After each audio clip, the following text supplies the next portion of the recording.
ಮಾದನಾಯಕಹಳ್ಳಿ police station ವ್ಯಾಪ್ತಿಯಲ್ಲಿ ಒಂದು ಕಳೆದ ಪ್ರೆಸ್ ಮೀಟಲ್ಲಿ ಅಕ್ಯೂಸ್ ನಂಬರ್ 2 ಅವ್ರಿಗೆ ಅರೆಸ್ಟ್ ಮಾಡಿ ಅವರು ಅಂದಾಜು 200 ಗ್ರಾಮ್ಸ್ಗಿಂತ ಜಾಸ್ತಿ ರಿಕವರಿ ಆಗಿತ್ತು.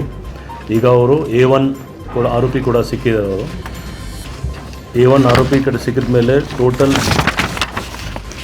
13 ಕೇಸಸ್ ಮಾದನಾಯಕಹಳ್ಳಿದು ಮತ್ತು 2 ಕೇಸ್ ನೆಲಮಂಗಲ ಟೌನ್ದು, ಒಟ್ಟಾಗಿ 711 ಗ್ರಾಮ್ಸ್ ಗೋಲ್ಡ್ ಮತ್ತು 19,50,000 ಕ್ಯಾಶ್ ಮತ್ತು ಒಂದು ಕಾರ್, 2 ವೀಲರ್ಸ್, ಟೋಟಲ್ 1,40,40,00,000 ಪ್ರಾಪರ್ಟಿ ಮತ್ತು ಕ್ಯಾಶ್ ಸಿಕ್ಕಿದೆ. ಈ ಪರ್ಟಿಕ್ಯುಲರ್ ಆರೋಪಿ 31 ಕೇಸ್ A1 ಮೇಲೆ ಇದೆ. ಎಲ್ಲ HBT ನಮ್ಮ ಸಿಟಿ ಮತ್ತು ಸುತ್ತಮುತ್ತ ಲಿಮಿಟ್ಸಲ್ಲಿ. ಇದು ಒಂದು ಸೀರಿಯಸ್ ಇಶ್ಯೂ ಇದೆ. ಯಾಕೆ ಪದೇ ಪದೇ ಇವ್ರು ಮಾಡ್ತಾನೆ, so we will take serious action and book him under severe section so that ಮುಂದೆ ಈ ಥರ ಮಾಡಬಾರ್ದು.